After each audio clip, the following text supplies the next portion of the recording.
Good morning विद्यार्थी मित्रों, केम छो बधा मजामां। आपणे एक्टिव अने पेसिव वॉइस कर्तरी अने कर्मणी प्रयोग एमनी अंदर आगली वखते आपणे चालू वर्तमान काळने समझाता।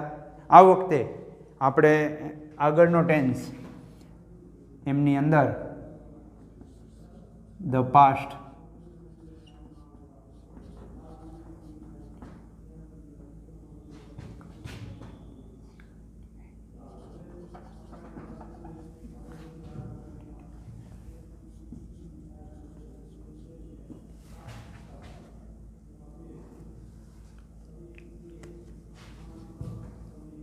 चालू भूतकाळ,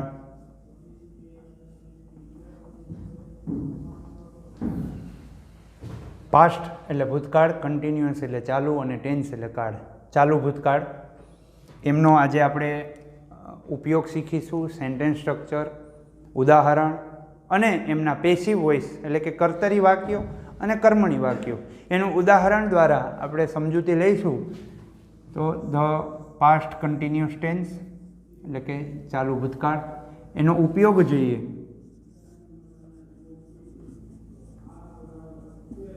तो के भाई भूतकाळ में अमुक समये, भूतकाळ में अमुक समये अमुक क्रिया एटले के कोई क्रिया चाली रही हती तेवुं चालू भूतकाळ में दर्शावी शकाय।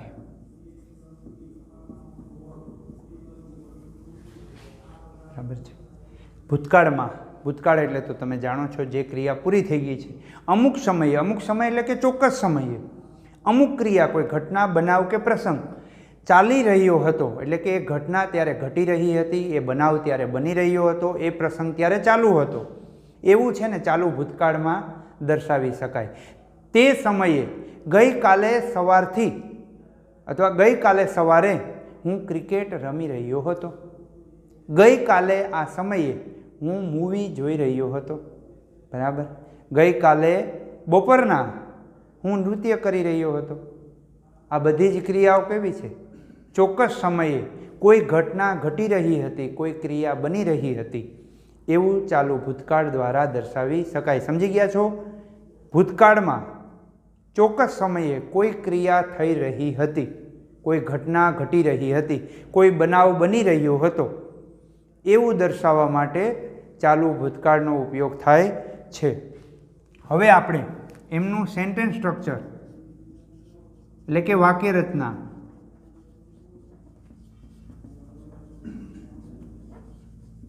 सेन्टेन्स स्ट्रक्चर वाक्य रचना एमां आपणे बे भागमां जोईशुं, त्रण भागमां सॉरी, हकार, नकार अने प्रश्नार्थ। हकारमां जोईए, तमे जाणो छो कर्ता वगर तो शरूआत हकारनी न थाय।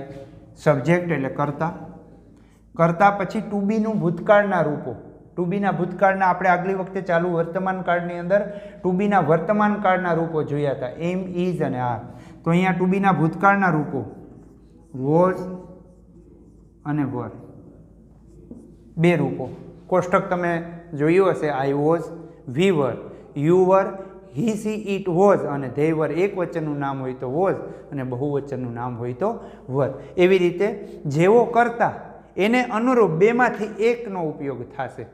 बराबर छे। मैं जे आ रीते आगळ कोष्टक बोल्युं ए अनुरूप कर्ताने अनुरूप आमनो उपयोग थशे।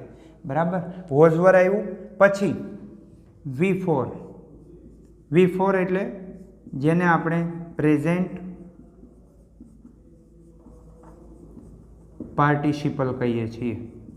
बराबर छे। प्रेजेंट पार्टिसिपल एटले वर्तमान कृदंत, वर्तमान कृदंत जेने आपणे आईएनजी वाळुं रूप कहीए। आईएनजी वाळुं क्रियापद अथवा क्रियापदनुं आईएनजी वाळुं रूप, जेमांथी जेम आडावडुं बोलो एम। वी फोर कहीए छीए प्रेजेंट पार्टिसिपल जेने वर्तमान कृदंत कहेवाय, आईएनजी वाळुं रूप। पछी ऑब्जेक्ट कर्म અને પછી આવે અધર વર્ડ્સ અન્ય શબ્દ, જેને કાળ ઓળખ શબ્દ પણ કહેવાય, કાળ દર્શક શબ્દ પણ કહેવાય અને ઘણા વધારાના શબ્દો તરીકે પણ એમને ઓળખે છે. હવે આવ્યું નકાર વાક્ય રચના. તમે જાણો છો ટુ બીના રૂપ પછી નોટ મૂકી દો એટલે નકારની વાક્ય રચના થઈ જાય. છતાંય આપણે લખી લઈએ, કારણ કે આ તો ટેન્સ તો તમે ધોરણ 10ની અંદર બહુ ડીપથી, કારણ કે એમની અંદર તો સ્પેશિયલ ટોપિક જ આવતો. આપણે અહીંયા નોટ મૂકવાનું, એની અસર કોઈ જ રૂપને નહીં થાય. અહીંયા V4 ING વાળા રૂપને કોઈ જ અસર નહીં પહોંચાડે. બરાબર. કર્મ, ઓબ્જેક્ટ અને અન્ય શબ્દ. ધોરણ 10ની અંદર તમે બહુ ડીપથી આમને શીખ્યા છો, કારણ કે એમાં તો ગ્રામરમાં અલગ અલગ ટોપિક જ આવતા. આ તો આપણે એક્ટિવ પેસિવ લઈએ છીએ એટલે વચ્ચે ટૂંકી સમજૂતી લઈ લઈએ. આપણે ટેન્સ પણ તાજો થઈ જાય અને કર્તરીનું કર્મણી પણ થઈ જાય. પ્રશ્નાર્થ વાક્યની અંદર ટુ બીના રૂપને વાક્યની શરૂઆતમાં એટલે કે કર્તાની આગળ મૂકી દેવાનું. એના પછી કર્તા, પછી V4 એટલે કે ક્રિયાપદનું ING વાળું રૂપ, પછી કર્મ, પછી અન્ય શબ્દ અને પ્લસ ક્વેશ્ચન માર્ક એક વધારાનું.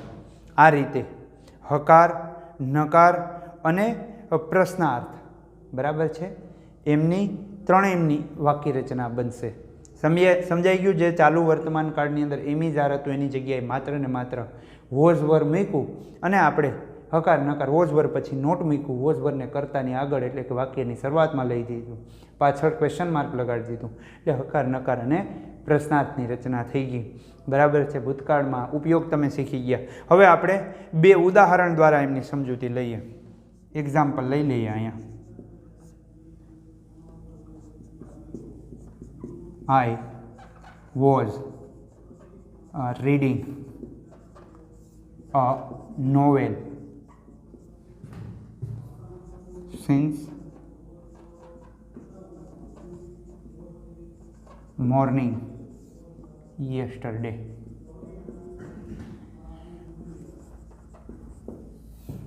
ગઈકાલ સવારથી હું એક નવલકથા વાંચી રહ્યો હતો. હતો એટલા માટે કે આઈ માટે હું કરતા, હતો, હતી, હતા, એના માટે વોઝ. રીડિંગ V4 છે, રીડનું ING વાળું સ્વરૂપ છે. આ નોવેલ છે, કર્મ છે. શું વાંચી રહ્યો હતો? વોટથી પ્રશ્ન પૂછીએ જે જવાબ મળે એ કર્મ છે. હુમથી પ્રશ્ન પૂછો જે જવાબ મળે એ ગૌણ કર્મ છે. અને આ સિન્સ મોર્નિંગ યસ્ટરડે છે એ OW એટલે કે અધર વર્ડ્સ છે, જેને કાળ ઓળખ શબ્દ તરીકે પણ ઓળખી શકાય. અહીંયા વોઝ વર પછી નોટ મૂકો તો નકાર રચના બની જાય. વોઝ વરને વાક્યની શરૂઆતમાં રાખો તો પ્રશ્નાર્થ રચના થઈ જાય. સમજાઈ ગયું? વોઝ વર પછી નોટ મૂકો તો નકારની વાક્ય રચના થાય. વોઝ વરને વાક્યની શરૂઆતમાં લઈ લ્યો, પાછળ પ્રશ્નાર્થ ચિહ્ન લગાડી દો. બરાબર છે. એટલે શું થઈ જાય? પ્રશ્નાર્થ વાક્ય. બીજું ઉદાહરણ લઈએ. ઇટ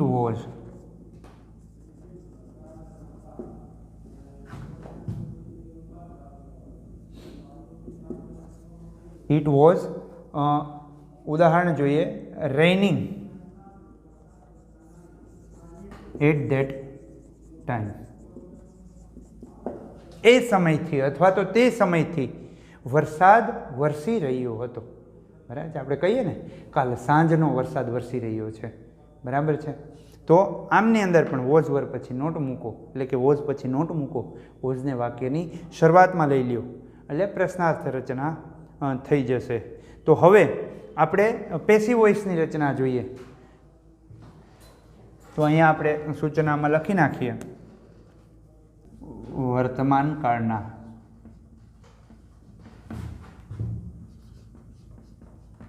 એક્ટિવ વાક્યોનું પેસિવમાં રૂપાંતરણ કરતા થતા ફેરફારો. ચાલુ વર્તમાન કાળના કર્તરી વાક્યોનું એટલે કે એક્ટિવ સેન્ટેન્સનું પેસિવ વાક્યોમાં એટલે કે પેસિવમાં એટલે કે કર્મણીમાં રૂપાંતર કરતા થતા ફેરફારો. તો આના માટે આપણે સેન્ટેન્સ સ્ટ્રક્ચર સમજવું પડશે. આપણે ફરી વખત SS એટલે કે સેન્ટેન્સ સ્ટ્રક્ચર વાક્ય રચના પેસિવની PV પેસિવ વોઇસની વાક્ય રચના સમજી લઈએ. તો સૌપ્રથમ સબ્જેક્ટ, પણ સબ્જેક્ટ કેવો આવશે? પેસિવ વોઇસની અંદર સ્થાન પરિવર્તનનો યોગ રચાશે. હવે તો તમને ખબર જ હશે, આપણે ઘણા સમયથી આ વિડીયો ભણીએ છીએ. એટલે કે કર્તા છે એ કર્મ બને ને કર્મ છે એ કર્તા બને. એટલે કે સબ્જેક્ટ છે પણ કેવો? Object as subject. કર્મ છે ને એ કર્તા બન્યો. બરાબર છે? કર્મ છે એ કર્તા બન્યો. પછી was var as it is આવશે, કર્તાને અનુરૂપ આવશે. પરંતુ ચાલુ વર્તમાન કાળમાં મેં તમને કીધું હતું કે આઈએનજી દૂર કરવા માટે શું મૂકવું પડે? આઈએનજી દૂર કરવા માટે બીંગ. આ યાદ રાખવાનું છે, નિયમ નથી, યાદ રાખ. બાકી તો હકીકતમાં આ વાક્ય રચના મુજબ બીઈંગ મૂકવું. બીઈંગ મૂક્યા પછી આઈએનજી દૂર કરવા માટે આપણે બીઈંગ મૂક્યું એટલે V3 લીધું. V3 એટલે પાસ્ટ પાર્ટિસિપલ, જેને આપણે ભૂતકૃદંત કહીએ છીએ. બરાબર છે? એ લીધું, કારણ કે ભૂતકૃદંત વગર પેસિવની કલ્પના થઈ શકે નહીં. પછી બાય, પછી આવ્યું ઓબ્જેક્ટ. ઓબ્જેક્ટ કેવું? તો કે ભાઈ સબ્જેક્ટ એઝ અ ઓબ્જેક્ટ. કર્તા છે ને એ કર્મ બન્યો અને પ્લસ અન્ય શબ્દ હોય તોય ખરા અને ન પણ હોય. ફરી વખત સમજાવી દઉં. કર્તા સ્થાન પરિવર્તનના યોગ મુજબ કર્મ છે એ કર્તા બન્યો, સ્થાન પરિવર્તન થયું. એ જે કર્તા આવ્યો છે, બરાબર, એને અનુરૂપ વોઝ અથવા વર મૂકવું, પછી બીઈંગ મૂકવું આઈએનજી દૂર કરવા માટે, V3 એટલે કે ભૂતકૃદંતનું સ્વરૂપ મૂકવું, જે ક્રિયાપદ આઈએનજી વાળું છે એનું જ ભૂતકૃદંતનું સ્વરૂપ મૂકવું, પછી બાય મૂકવું એટલે કે કર્મ પહેલાં બાય મૂકવું. અને કર્મ છે એ કર્મ કેવું? તો કે કર્તા છે એ કર્મ બન્યું. અન્ય શબ્દ હોય તો ખરા અને ન હોય તો કાંઈ નહીં. એવી રીતે આમનું એટલે કે ચાલુ ભૂતકાળનું પેસિવ થશે. બહુ આમાં વિગતવાર ચર્ચા નથી કરવી, કારણ કે ચાલુ વર્તમાન કાળ જેવો જ કાળ છે, સરખો જ છે, લાંબો કંઈ ફેરફાર થતો નથી. તો આપણે આના થોડા ઘણા હકાર, નકાર અને પ્રશ્નાર્થના ઉદાહરણ જોઈ જઈએ. બરાબર છે? પછી આપણે આગળ ભણીએ. તો આપણે ઉદાહરણ જોઈએ. ચાલુ ભૂતકાળના કર્તરી અને કર્મણી પ્રયોગ બે જોતા જઈએ, સમજતા જઈએ. People var exchanging there notes. Exchange, બદલવું, અદલ બદલ કરવી. લોકો છે ને તેઓની નોટ્સ બદલી રહ્યા હતા. બરાબર છે? બદલી રહ્યા હતા. તો અહીંયા પીપલ છે એ કરતા, વર છે એમને અનુરૂપ બહુવચનનું સ્વરૂપ છે એટલે ટુ બીનું બહુવચનનું રૂપ. એક્સચેન્જિંગ V4 એક્સચેન્જનું આઈએનજી વાળું રૂપ. ધેર નોટ્સ એ કર્મ છે. અન્ય શબ્દ કાળદર્શક શબ્દ હોય પણ ખરા અને ન પણ હોય, પરંતુ આપણે તો અહીંથી ઓળખી જઈએ કાળને. વર પ્લસ આઈએનજી વાળું સ્વરૂપ. અહીંથી આપણે સહજતાથી કાળ ઓળખી જઈએ કે ભાઈ આ ચાલુ ભૂતકાળનું જ વાક્ય છે. હવે આપણે સ્થાન પરિવર્તનના યોગ રચાશે એ મુજબ કર્મ છે ધેર નોટ્સ, તેઓ શું બદલી રહ્યા હતા? તો એ આપણને કર્મ મળી ગયું, ધેર નોટ્સ. એને આપણે ક્યાં લેવાનું છે? તો કે કર્તા સ્થાને લેવાનું છે. બરાબર? આ એક્ટિવ વોઇસની રચના છે. અહીંયા આપણે પેસિવ વોઇસની રચના નીચે લખીશું. ટી કેપિટલ કર્યો, ધેર નોટ્સ.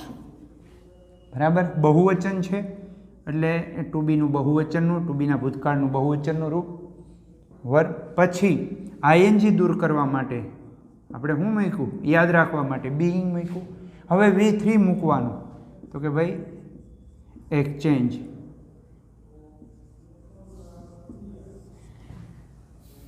એક્સચેન્જડ by people. અન્ય શબ્દ નથી, બાકી જોડે. બરાબર છે? અહીંયા નોટ આપોઆપ નથી બદલાઈ જતી, કોઈ દ્વારા બદલાય છે. બરાબર? બદલાયેલી હતી. કોના દ્વારા? તો કે લોકો દ્વારા. કરતા છે એ પોતે ક્રિયા ન કરતો હોય એ પેસિવની રચના ગણાય. સેકન્ડ વાક્ય જોઈએ આપણે. T K. Dave was teaching us a poem. T K. Dave છે અમને એક કવિતા શીખવી રહ્યા હતા. વોઝ પ્લસ આઈએનજી વાળું ક્રિયાપદનું સ્વરૂપ. ચાલુ ભૂતકાળ. શું શીખવી રહ્યા હતા? તો કે એક કવિતા શીખવી રહ્યા હતા. કોને શીખવી રહ્યા હતા? તો કે અસ, અમને શીખવી રહ્યા હતા. તો આમાં મુખ્ય કર્મ પણ છે અને ગૌણ કર્મ પણ છે. ટૂંકમાં આ વાક્ય છે ને દ્વિકર્મક છે, પરંતુ છે તો એક્ટિવ વોઇસ એટલે કે કર્તરી પ્રયોગનું વાક્ય છે, પરંતુ દ્વિકર્મક છે, બે કર્મ છે. એટલે આપણે આ વાક્યને બે રીતે પેસિવમાં ફેરવીશું. બરાબર. પેલું છે આપણે કર્તા છે, કર્મ છે સોરી, એમને કર્તા બનાવીએ, અ પોએમને લઈ લઈએ. અ પોએમ એક વચનમાં છે એટલે વોઝ લાગ્યું, આઈએનજી દૂર કરવા માટે બીઈંગ મૂક્યું, ટીચનું V3 ટોટ થયું, પછી સર્વનામ છે એટલે ટુ મૂકવાનું. બરાબર. To us by T K Dave. આ થયું પેલી રીતે, એટલે કે અ પોએમ મુખ્ય કર્મથી થયું. હવે ગૌણ કર્મ છે, કર્મ છે અસ છે, એનું કર્તા વિભક્તિનું રૂપ મૂકીએ ને તો વી થઈ જાય. બરાબર. આ બીજી રીતે વી, કારણ કે એ કર્મ સ્થાને છે, અસ છે એ કર્તા સ્થાને આવશે ને એટલે વી થઈ જશે. વી સાથે વર લાગે, આઈએનજી દૂર કરવા માટે બીઈંગ મૂક્યું, V3 મૂક્યું, ટોટ અ પોએમ. જો સર્વનામ હોય તો ટુ મૂકવાનું, બાકી જરૂર નથી. બાય ઠીક. હવે દ્વિકર્મક વાક્ય છે, બે કર્મ હોય ને તો બે કર્મથી થાય, પરંતુ યાદ રાખવાનું એક અહીંયા છે કે જો સર્વનામ હોય ને તો ટુ મૂકવાનું, બાકી જરૂર અ પોએમમાં કંઈ ટુ મૂકવાની જરૂર નથી. સંબંધક હોય કે જે હોય, સર્વનામ આવે, બરાબર છે, સર્વનામ આવે એટલે એને ટુ લગાડી દેવાનું. આ યાદ રાખી લેજો. આ બે રીતે થયું, બે રીતે તમને પેસિવ બનાવી દીધું છે. હવે ત્રીજું વાક્ય જોઈએ. Students were sweeping the room then. ત્યારે વિદ્યાર્થીઓ ત્યારે ઓરડાની અંદર ઊંઘી રહ્યા હતા. બરાબર છે. ધેન ત્યારે મેં કીધું હતું ને અમુક સમયે ભૂતકાળમાં અમુક ક્રિયા થઈ રહી હતી. આ કાળ ઓળખ શબ્દ છે. ત્યારે એટલે અમુક સમયે, અમુક ક્રિયા એટલે કે વિદ્યાર્થીઓની ક્રિયા શું તો કે ઊંઘવાની થઈ રહી હતી. એવી ક્રિયા દર્શાવવા માટે ચાલુ ભૂતકાળ વપરાય છે. આ વાક્ય છે એ એક્ટિવ વોઇસનું છે, એટલે કે કર્મણી પ્રયોગ છે. બરાબર છે. હવે ધ રૂમ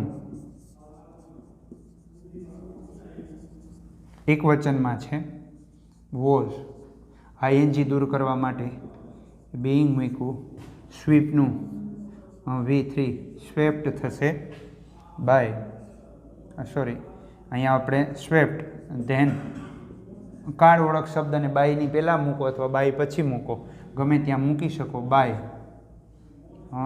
સ્ટુડન્ટ્સ. બરાબર છે. આવી રીતે એમનો પેસિવ થશે. હવે ચોથું વાક્ય જોઈ લઈએ. વેન આઈ સો નાના. વેન એક વાક્ય ભૂતકાળનું હોય અને બીજું વાક્ય ચાલુ ભૂતકાળનું હોય. બરાબર છે. કપલ ઓફ ટેન્સ, બે કાળ દ્વારા એક વાક્યનું રચના બને. જ્યારે મેં નાનાને ઊંઘેલા જોયા, મેં નાનાને જોયા ત્યારે હી વોઝ સિંગિંગ ભજન્સ. તે ભજન ગાઈ રહ્યા હતા. જ્યારે મેં નાનાને જોયા ત્યારે તે ભજન ગાઈ રહ્યા હતા. જો ચોક્કસ સમય થઈ ગયો અને ઘટના ઘટી રહી હતી. બરાબર. જ્યારે ત્યારે અહીંયા કોમા હોય ને ત્યાંથી ત્યારે એવો અર્થ લેવાનો. આપણે ચાલુ ભૂતકાળનું છે, પેસિવ કરવાનું છે, એટલે આગળનું વાક્ય લખી નાખશું. વેન આઈ સો નાના, જ્યારે મેં નાનાને જોયા. બરાબર છે. હવે આગળ આવી જશે ભજન્સ, બહુવચનમાં છે એટલે વર લાગ્યું, પછી આઈએનજી દૂર કરવા માટે બીઈંગ લાગ્યું, સિંગનું V3 સંગ થઈ ગયું, બાય હી છે તો એમનું શું થાય? હિમ. બરાબર છે. કારણ કે કર્મ છે એ કર્તા સ્થાને કર્તા છે એ કર્મ સ્થાને જશે, તો કર્તા વિભક્તિનું રૂપ છે ત્યાં પછી કર્મ વિભક્તિનું રૂપ મુકાશે, એટલે કે હીનું બાય હિમ થશે. જેની યાદી મેં તમને અગાઉ શીખવી દીધી હતી અથવા તો લખાવી દીધી હતી. હવે આપણે પાંચમું વાક્યનું પેસિવ કરીએ. Was he beating his dog. બરાબર છે. વાક્ય પ્રશ્નાર્થ છે તો આપણે પહેલાં મેં કીધું હતું તમને આગલા લેક્ચરની અંદર ને એના આગળના લેક્ચરની અંદર કીધું હતું કે પ્રશ્નાર્થ વાક્યનું પેસિવ કરતી વખતે જો ન ફાવે તો રફકામ કરી લેવું અથવા તો મનોમન એમનું વિધાન વાક્ય કરી નાખવું, કારણ કે વિધાન કરશો ને એટલે તમને કર્મ ગોતવાની અંદર બહુ જ સરળતા પડશે. He was beating his dog, બરાબર છે. હિઝ ડોગ છે એ શું થયું? હિઝ ડોગ છે એ કર્મ છે. એ કેના સ્થાને આવશે? કર્તા સ્થાને આવશે. એક વચનમાં છે એટલે અહીંયા વોઝ મૂક્યું, પછી હિઝ ડોગ મૂક્યું, પછી એ બીઈંગ મૂક્યું, બરાબર છે. પછી V3 મૂક્યું, બીટન, પછી બાય મૂક્યું અને હીનો હિમ મૂક્યું અને પ્રશ્નાર્થ ચિહ્ન. આવી રીતે આમનું પેસિવ થશે. વર યુ કાઉન્ટિંગ કોઇન્સ, બરાબર. આ વાક્યને વિધાનમાં ફરવો. You were counting coins. Coins છે એ શું છે? હવે તમને સહજતાથી ખબર પડી જાય. કર્મ છે એ કેની જગ્યાએ આવશે? કર્તાની જગ્યાએ આવશે. પણ કોઇન્સ બહુવચનમાં છે એટલે અહીંયા વર રહેશે, પછી કોઇન્સ રહેશે, પછી આઈએનજી દૂર કરવા માટે બીઈંગ મૂકીશું, પછી V3 કાઉન્ટીડ, બરાબર છે. બાય યુ કરતા છે કર્મ સ્થાને. પ્રશ્નાર્થ ચિહ્ન નહીં ભૂલવાનું. Passive voice. Who was writing this poem? WH ક્વેશ્ચનનું પેસિવ હુ હોય તો યાદ રાખી. પેસિવમાં મેં તમને કીધું હર વખતે આપણે હુ વાળું સ્વરૂપ એક લઈએ છીએ. શું મૂકી દેવાનું? બાય હુમ મૂકી દેવાનું, બરાબર.